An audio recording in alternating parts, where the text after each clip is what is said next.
Now, of course, as soon as I said that I was going to leave the Model 20s out, I put them away for a minute. I'm going to be using those for the Civil War quilt.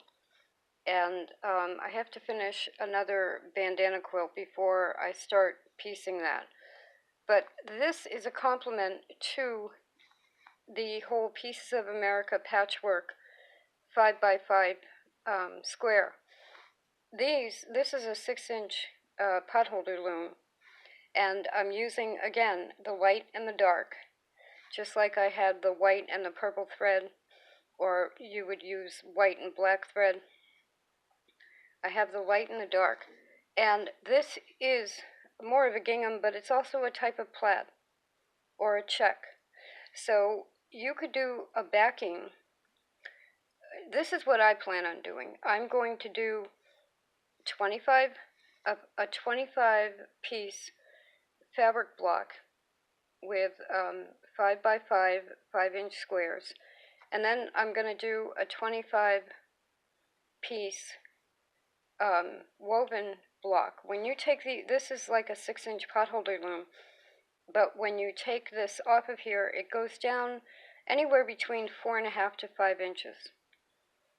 So then what you can do is make 5 fabric blocks, 5 potholder blocks for the backing out of any scrap yarns you have.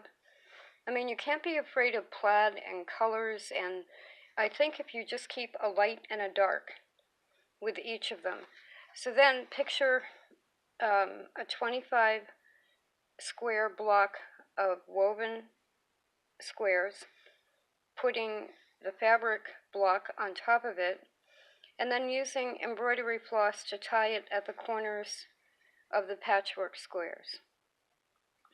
Leave the edges alone, and then if you go to make this into a quilt, you can either machine or hand stitch the fabric edges, flip the whole thing over, and just crochet one square to the next square, and then you don't have to worry about all the different directions for a quilt as you go.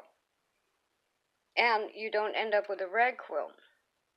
So if I have the two 25 block pieces, one on top of the other, and then I have another right next to it, I stitch the two fabric pieces together and flip it over after it's tied at the corners, and then I can just crochet one woven block to the next one, and you don't have to worry about quilts as you go.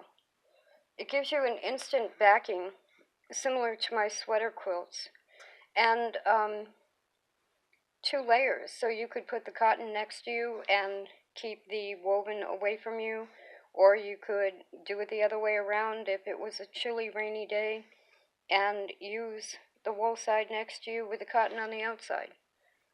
I think it's a very basic way to make, in this case, quilts. So, like I said, what I'm going to do is make a 25 square block fabric piece, a 25 square block woven piece, using the tying method of tying them together at each corner of the fabric piece ones, which would go through these corners too, and then simply stitching the fabric to the next set of blocks and crocheting the yarn to the next set of blocks. Simple.